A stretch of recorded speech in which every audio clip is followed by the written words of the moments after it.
மாவட்டங்களிலும் அந்தந்த மாவட்டத்திற்கான மிகப்பெரிய வளர்ச்சியை ஏற்படுத்தி தந்திருக்கிறார். கட்டமைப்புகளை உருவாக்கி இருக்கிறார்.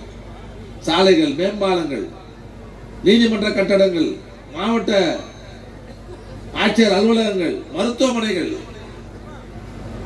இன்னைக்கு மிகப்பெரிய ஒரு கட்டமைப்பை ஏற்படுத்தி இன்னைக்கு எல்லா மாவட்டங்களிலும் அந்தந்த மாவட்டத்திற்கு தேவையான வளர்ச்சியை இன்றைக்கு மிகச்சிறப்பாக நிறைவேற்றி இருக்கிற அரசு திராவிட முன்னேற்ற கழக அரசு.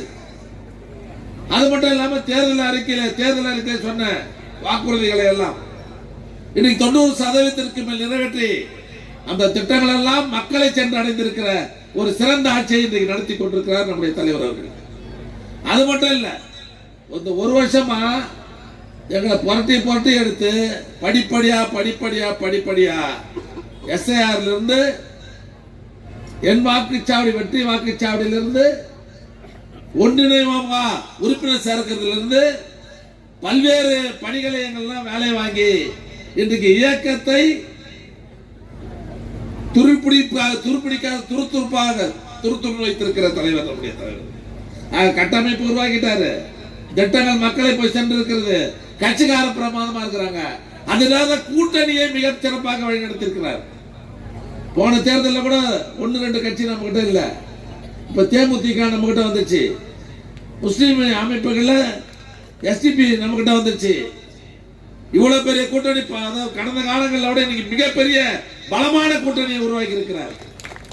ஆக களப்பணியை கையில பிரமாதமா கொடுத்திருக்கிறார். ஈஸியா கொடுத்திருக்கிறார். இதை விட யாரும் செய்திருக்க முடியாது. ஆக இப்பேற்பட்ட காலகட்டத்தில் களம் சரியாக இருக்கிறது. மக்கள் நம்ம பக்கம் இருக்கிறாங்க. மிகப்பெரிய பலம் இருக்குது.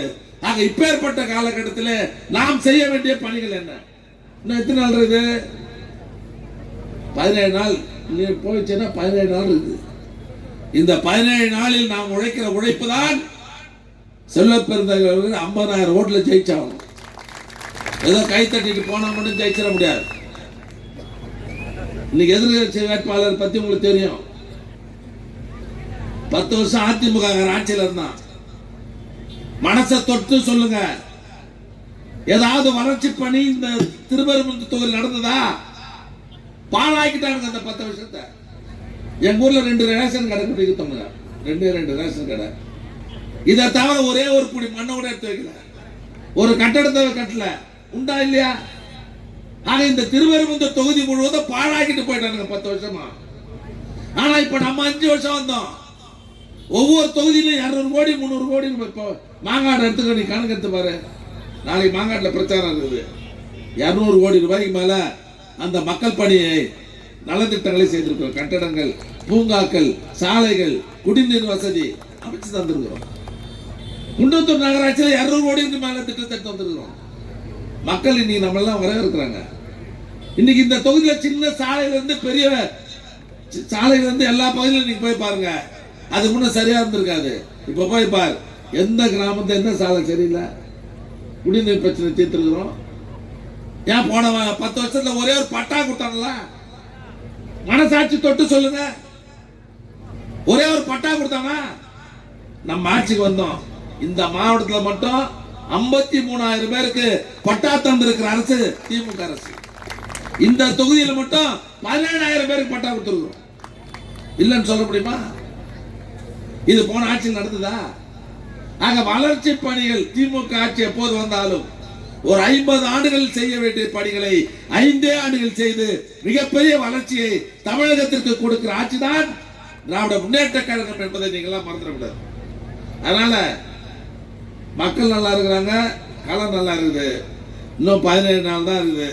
இப்ப நம்ம செய்ய வேண்டிய வேலை என்ன? கட்சிக்கு எவ்வளவு நம்ம செலவு பண்ணிருக்கிறோம், உழைச்சிருக்கிறோம், தியாகம் பண்ணிருக்கிறோம், ஜெயிலுக்கு போய்கிறோம். இதெல்லாம் உழைப்பு இல்லை. இந்த 16 நாள் 17 நாள்ல நாம உழைக்கிற உழைப்பு தான் கட்சிக்கு செய்யற தியாகம். எந்த வேலையா இருந்தாலும் ஒதுக்கி வச்சுட்டு காலை மாலை கட்சி வேலை, தேர்தல் வேலை மட்டும் தான் பார்க்கணும். அதான் நம்முடைய ஒன்றிய கழக செயலாளர்கள், தோழமை கட்சியுடைய ஒன்றிய செயலாளர்கள் எல்லாம் ஒருங்கிணைந்து ஊர் ஊரா போய் ஒழுங்கான வேலை, நம்ம சொல்ற வேலை ஒழுங்கா நடக்குதா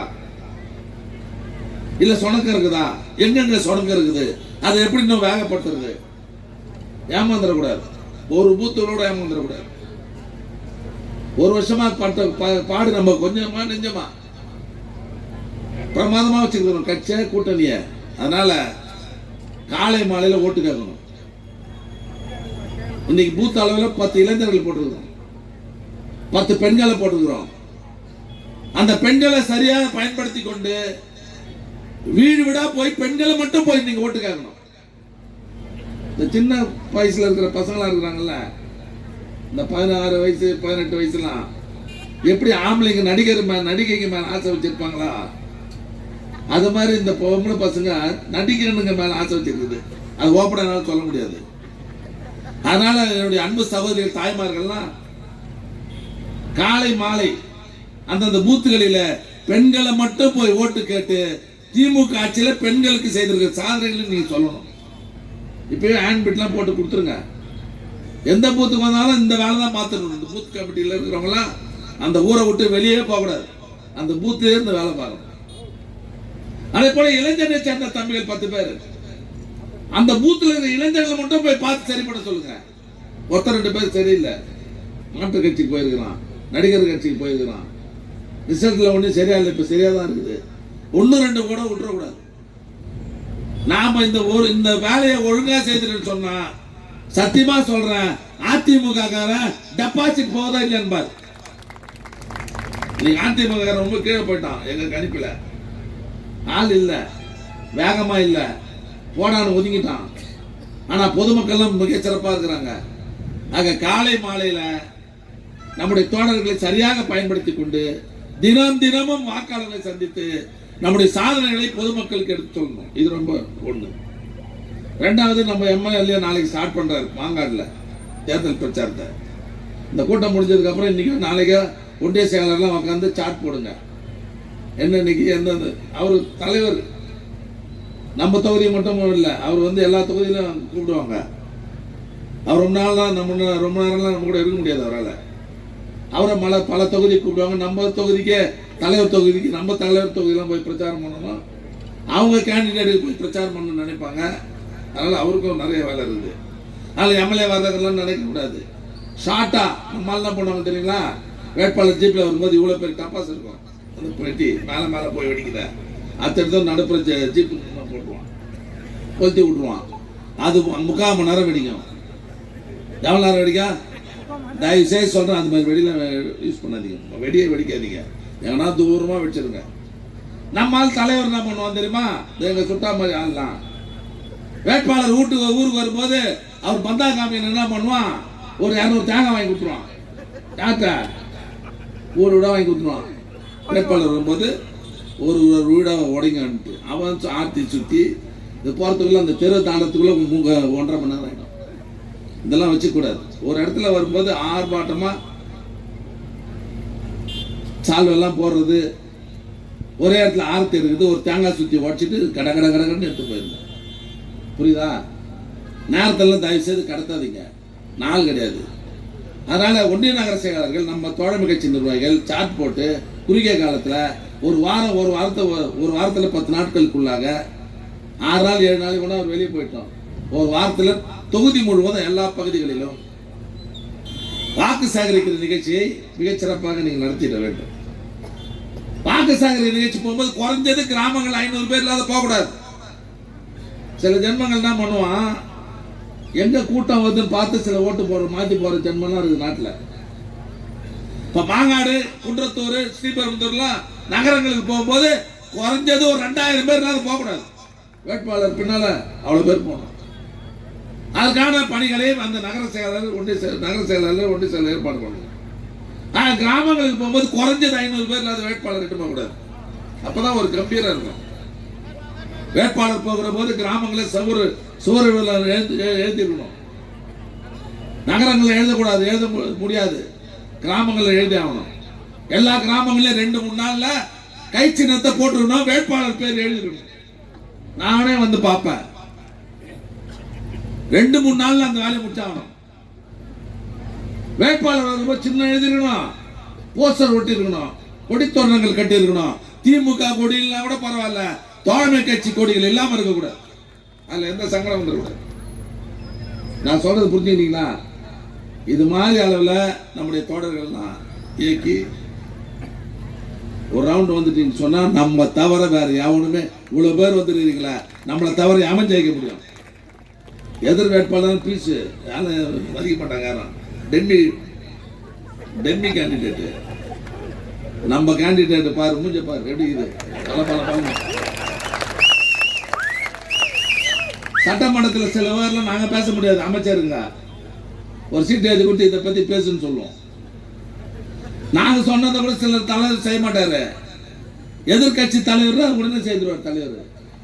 அப்படிதான் நிறைய திட்டத்தை நம்ம ஊருக்கே கொண்டு வந்துருக்கிறோம். ஞாபகம் வச்சுங்க. அவர் அங்கிருந்து சிக்னல் கொடுப்பார், நாங்க இங்க இருந்து சிக்னல் கொடுப்போம். எதுக்கு தான் போட்டாங்க. அதனால இப்ப அவர் நமக்கு பெரிய வசதி. எதிர்கட்சி தலைவராக இருக்கிறாரு. நிறைய திட்டங்களை சாதிச்சு நம்ம தொகுதிக்கு மாவட்டத்துக்கு கொண்டு வரலாம். இதை நம்ம சரியான முறையில் பயன்படுத்திக்கணும். அது இந்த தொகுதி மக்களுக்கு பெரிய பலமாக அமையும். அதனால வருகை தந்திருக்கிற திமுக உள்ளிட்ட தோழமை கட்சி நிர்வாகிகள் அன்போடு கேட்டுக்கொள்வது, உங்கள் கால்களை தொட்டு வணங்கி கேட்டுக்கொள்வது, இது நமக்கு சவாலான தேர்தல். இதில் ஜெயிக்கலான்னு நம்ம எதில் ஜெயிக்க முடியும்? நம்மால் முதல்ல சொல்லணுமா தான் இருந்தான். நாங்கள் கையை அறிவிச்ச உடனே நானா எப்பவுமே இப்படி தானா எனக்கு கூட 2 நாள் வருத்தமாக தான் இருந்தது. சரி, தலைவர் அறிவிச்சாரு. நம்ம வழக்கம்னா தலைமை என்ன சொல்றதோ அதை செயல்படுத்துகிறவன் தான் திமுக தொண்டை இல்லையா? அறிவிச்சாங்க. சரி, நம்ம வேட்பாளர் வேற யாரும் வராத, இருந்த வேட்பாளர் தான் நம்மளுக்கு வராரு, சந்தோஷம் சொல்லி ஏற்றுக்கணும். எல்லாம் இன்னைக்கு நம்ம ஆளுங்களாம் வரவங்கலாம் ஏன் சீட்டு கேட்டவங்களாம் பால்சாதி மாதிரி எல்லாம் பார்த்துக்கலாம். நான் ஜெயிக்க வச்சிடலாண்ணே, ஒன்றும் பிரச்சனை இல்லைண்ணே. 2 நாள் தொடங்குமா தான் இப்பெல்லாம் தூக்கி தலையில் வச்சுக்கினாச்சு நம்ம வேட்பாளரை இல்லையா? விட்டுடுவோமா சொல்லுங்க. உங்களை தான் கேட்குறேன், விட்டுடுவோமா? அதனால இன்னிலேருந்தே இன்னைக்கு களத்தில் இறங்கணும்.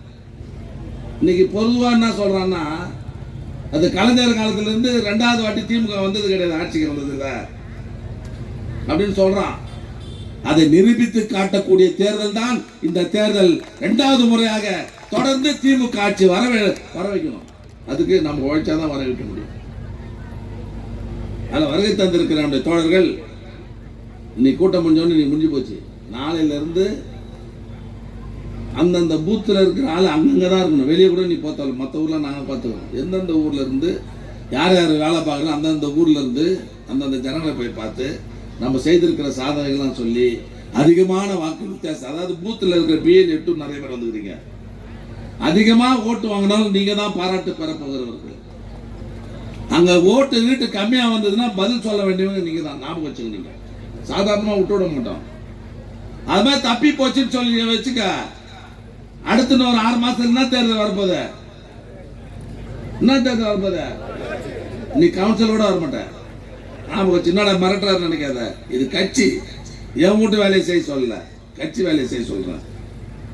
இது நம்முடைய கௌரவம், நம்முடைய தன்மானம். அந்த தேர்தல் ஆக தலைவராக இருக்கிறாரு காங்கிரஸ் கட்சியினுடைய தலைவரா. 25,000 ஓட்டுலாம் ஜெயிச்சா மரியாதை கிடையாது. ஒரு 50,000 ஓட்டு வித்தியாசத்தில் நம்முடைய வேட்பாளர் வெற்றி பெற வேண்டும். அதுக்கு நம்மளாம் கடுமையாக உழைச்சா நிச்சயமா அது அனாவசியமாக பெற முடியும். ஆக வருகை தந்திருக்கிற தோழர்கள் களத்தில் இறங்குவோம். நம்முடைய வெற்றி வேட்பாளரை மிகப்பெரிய வாக்கு வித்தியாசத்தை வெற்றி பெற செய்தோம். அதற்கான பணிகளை இன்று நம்ம எல்லாம் தொடங்கிட வேண்டும் என்று உங்களை எல்லாம் அன்போடு கேட்டுக்கொண்டு, நாளைக்கு காலையில் 7 மணிக்கு 6:30 மணிக்கு நம்முடைய வேட்பாளர்கள் மாங்காட்டில் வாக்கு சேகரிக்க வருகிறார்கள். ஆக முடிந்த அளவுக்கு நம்முடைய நிர்வாகிகள் அந்த நிகழ்ச்சியில் கலந்து கொண்டு சிறப்பித்திட வேண்டும் என்று கேட்டு, நம்முடைய வெற்றி வேட்பாளர் கை சின்னம் நமது சின்னம், நம்முடைய வெற்றி வேட்பாளர் மந்திர